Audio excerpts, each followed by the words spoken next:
Сәлем достар, сіздермен бүгін 15 минутта дайын болатын тәтті, жұп-жұмсақ, арасы осындай биік, әдемі болып шығатын печеньенің рецептімен бөлісемін. Каналыма подписать етіп, қоңыраушаны басуды ұмытпаңыздар. Әрқашан сіздермен жаңа рецепттермен бөлісіп отырамын. Ең алдымен құрғақ таза ыдысымызға жұмыртқаны, қантымызды, суымызды және сұйық майымызды салып, барлығын венчиктің көмегімен біркелкі болғанша жақсылап араластырамыз.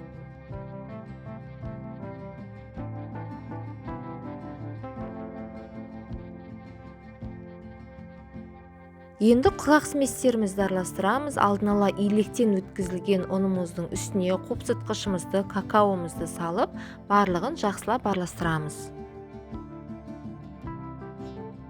Ұнымызды аз бөліктен дайын болған сұйықтықтың үстіне салып, венчиктің көмегімен осылай араластырамыз. Барлығын бірден салуға болмайды. Осылай 3-4 бөлікке бөліп, аз-аздан салып қамыр жасаймыз.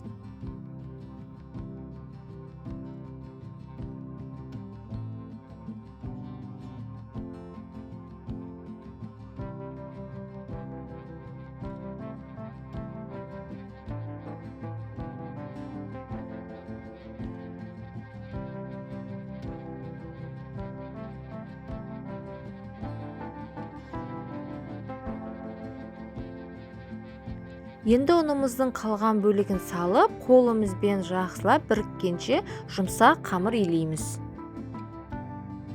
Міне бізде осындай жұп-жұмсақ, қолға жабыспайтындай әдемі қамыр шықты. Енді қолымызды сұйық маймен жақсылап майлап, қамырымыздың кішкене бөлігінен осылай үзіп алып, шамамен 35 граммдай қылсаңыздар болады. Алақанымыздың көмегімен осылай дөңгелетіп, осылай шамалы жалпақ дөңгелек пішінге келтіреміз.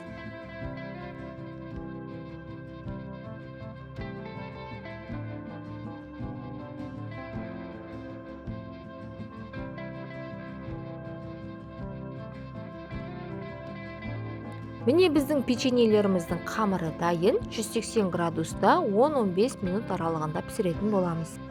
Міне достар, жұмсақ, тәтті әрі оңай жасалынатын печеньеміз дайын.